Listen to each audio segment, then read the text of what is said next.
नमस्कार मंडळी, मी Sanika cook with Sanika या चॅनलवरती तुमच्या सर्वांचं स्वागत आहे. तर तुम्हाला थंबनेल बघून समजलंच असेल की मी काय बनवणार आहे. तर हे एकदम सॉफ्ट आणि स्पॉन्जी असे रसगुल्ले बनवणार आहोत.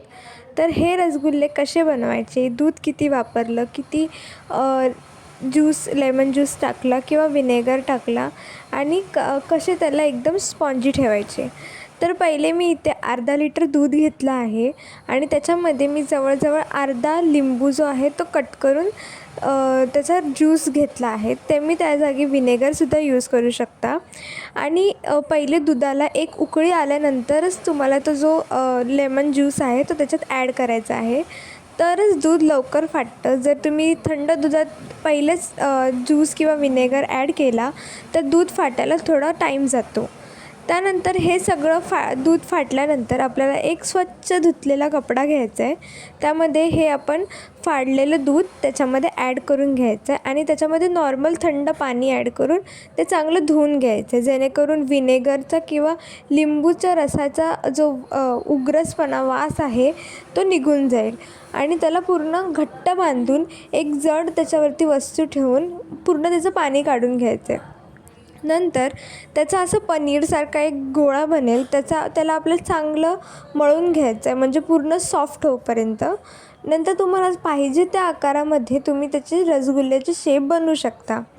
नंतर इकडे पाक तयार करण्यासाठी मी जवळजवळ 1 ग्लास किंवा 2 ग्लास पाणी घेऊया आणि त्यानंतर त्याच्यामध्ये मी 2 वाट्या साखर टाकला आहे. नंतर इलायची पावडर आणि आपले जे बनवलेले रसगुल्ले आहेत ते त्याच्यामध्ये आपल्याला ॲड करायचे आहेत आणि हे सगळं हे झाकण मारून ठेवून द्यायचं आहे. आणि ह्याचं झाकण जोपर्यंत त्या रसगुल्ल्याची साईज मोठी होत नाही तोपर्यंत ते झाकण आपल्याला काढायचं नाही आहे.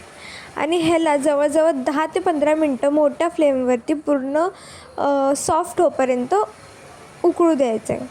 नंतर एका साईडला वाटीमध्ये आपल्याला बर्फाचं पाणी ॲड करायचं आहे किंवा तुम्ही बर्फ नसेल तर थंड पाणीही ॲड करू शकता.